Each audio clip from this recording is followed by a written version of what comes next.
I had barely set my bag on the chair when the first words cut through the hum of the restaurant. "I paid for this table. This place is mine. Now both of you get out." The voice was not loud, but precise, measured. My mother-in-law. Her eyes were sharp, scanning the space as if she were evaluating the loyalty of everyone in the room. My husband froze mid-step. I could see his fingers tighten around the menu.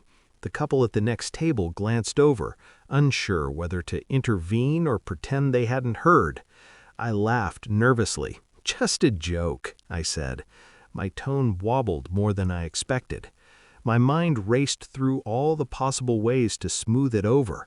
I could apologize, retreat, even try to charm her, but something about the precision of her anger held me still.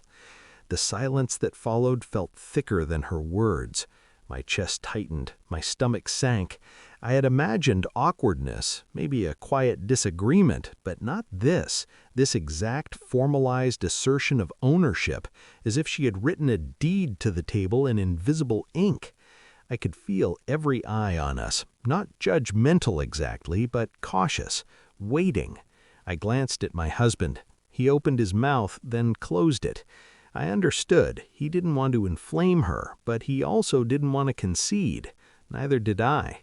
For a long moment I just watched. The restaurant's low murmur of conversation seemed to stretch into eternity. Then I remembered.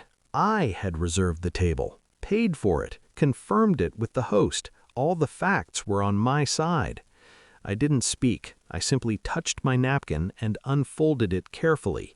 My movement was deliberate, slow, intentional without being confrontational. Her lips pressed into a thin line. I could see the calculations behind her eyes, how much power she could extract from this moment, and how far I would back down. Then it happened. The server approached, a quiet presence in the tension. He had been arranging a neighboring table when he noticed the undercurrent. "Excuse me," he said softly but firmly. "This table was reserved and paid for. We can move the other guests to a nearby table if you'd like." Her jaw tightened. Her gaze flicked from me to the server, then back. Her hands clutched her purse like a shield. The invisible leverage she had wielded, the room's quiet attention, the expectation of immediate compliance, suddenly evaporated. I sat down. I didn't smile. I didn't gloat. I simply let the action complete itself. I had the table. She had to move. A flicker of something crossed her face. Surprise, frustration, maybe shame, but she said nothing. She rose and adjusted her coat. The other guests murmured polite reassurances as she passed, but no one needed to intervene further. The authority had been quietly, unmistakably established. I felt my shoulders loosen fractionally. Relief, yes, but not the kind that comes with applause or external recognition. It was measured, controlled, realized quietly within myself. The rest of the evening passed in a strange, soft equilibrium. Conversation resumed, though with a subtle undercurrent. A line had been drawn, but neither side celebrated it. I noticed my husband's glances, curious, hesitant, reflective, and I understood the dynamic had shifted, not decisively, not permanently, but enough to make the next dinner different. I thought about past meals, the subtle ways she had inserted herself into every plan, every seating arrangement, every small assertion of dominance. I remembered holding my tongue while she chose the wine, decided the portion sizes, corrected my tone at the dinner table.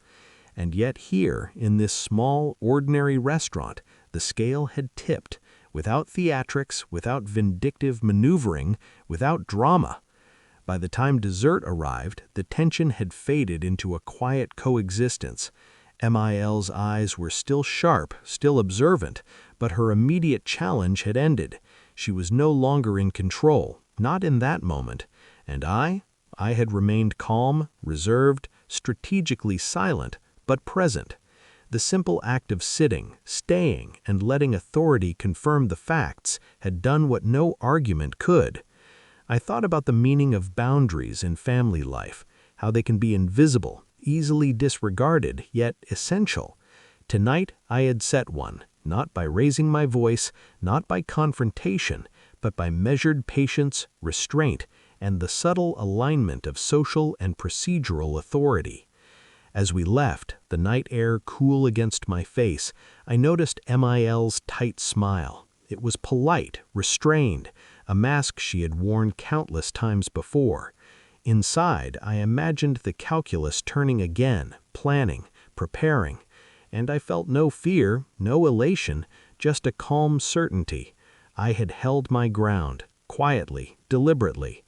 The memory would linger, not as a story of dramatic victory, but as a quiet confirmation that ownership, in both tables and boundaries, is often most powerful when asserted with dignity, without spectacle. And for now, that was enough.